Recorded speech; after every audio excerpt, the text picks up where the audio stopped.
Shalom sahabat sekalian yang dikasihi Tuhan Yesus Kristus. Biar damai sejahteranya yang selalu melingkupi kita. Hari ini mari kita bersama-sama belajar bagaimana Roh Kudus bekerja dalam diri kita.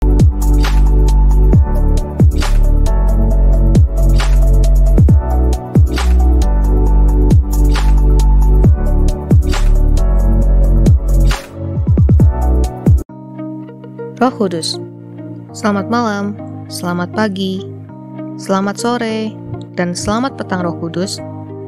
Seringkali kita ucapkan itu untuk Roh Kudus yang hidup dalam kita ini di saat kita berdoa.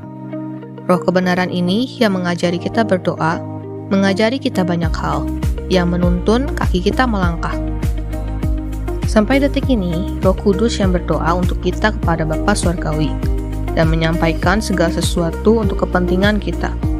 Roh Kudus yang berdoa untuk kita, menyampaikan isi hati kita kepada Allah. Sekalipun mulut kita tidak berucap, tetapi Roh Kudus yang mengetahui hati kita, dan menyampaikan keluhan-keluhan yang tidak terucapkan akan disampaikan kepada Allah.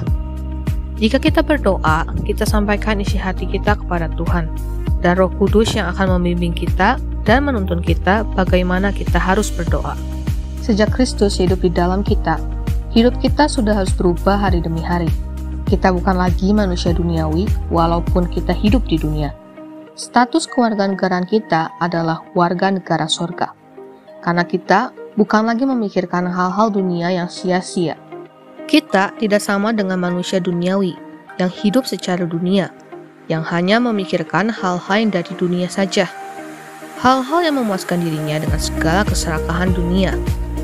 Manusia daging memikirkan yang dari daging yang menuju kebinasaan, tetapi manusia roh memikirkan yang dari roh yang menuntun kita dalam segala kebenaran. Kita tidak dibiarkan sendiri untuk memikirkan hal-hal tersulit dalam hidup kita, tetapi Roh Kudus yang hidup di dalam kita ini yang menuntun kita dengan lembut, yang akan mengarahkan hidup kita, menolong, dan menunjukkan jalan bagi kita. Karena semua itu Roh Kudus yang melakukannya untuk kita. Oleh sebab itu, kita selalu tidak sejalan dengan orang fasik. Karena roh yang ada dalam kita menolak segala jenis kefasikan, sekalipun kefasikan yang berselimutkan bulus. Karena kita memiliki Roh Kudus yang hidup pada kita yang taat kepada hukum Allah. Itulah sebabnya kita menolak segala kefasikan dari dunia ini. Karena segala kefasikan dari dunia ini tidak takluk kepada hukum Allah.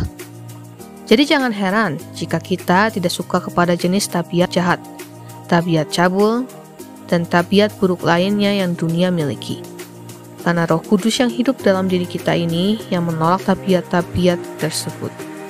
Kalau kita lemah, Roh Kudus yang akan memberi kekuatan. Kalau kita sedih, Roh Kudus yang akan memberi penghiburan. Oleh sebab itu, sapalah Roh Kudus di saat kita berdoa. Bicara pada Roh Kudus di saat kita berdoa. Maka Roh Kudus yang mengerti hati kita ini yang menyampaikan segala keluhan apapun kepada Bapa Surgawi. Sampai saat ini pun, Roh Kudus masih terus berdoa untuk kita untuk maksud dan tujuan kita sesuai kehendak Allah. Karena kita ini dipilih dan ditentukan sudah sejak dari kandungan untuk menjadi milik Kristus. Maka kita juga akan dijadikan serupa dengan gambaran Kristus, supaya Kristus itu menjadi yang sulung di antara banyak saudara.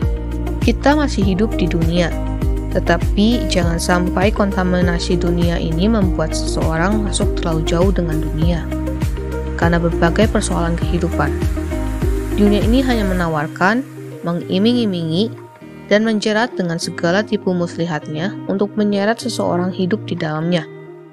Sebagai umat Tuhan, kita harus berkata, tidak. Karena persahabatan dengan dunia itu menjadikan perseteruan dengan Allah.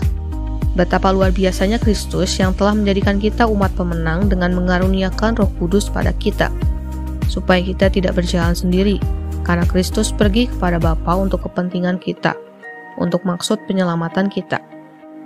Raih Tuhan dan gapai Kristus, maka roh kebenaran itu bermanifestasi di dalam kita.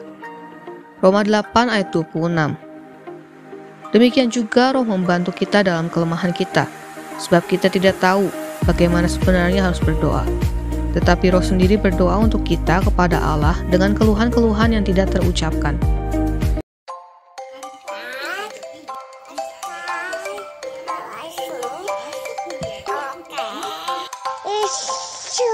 kaki.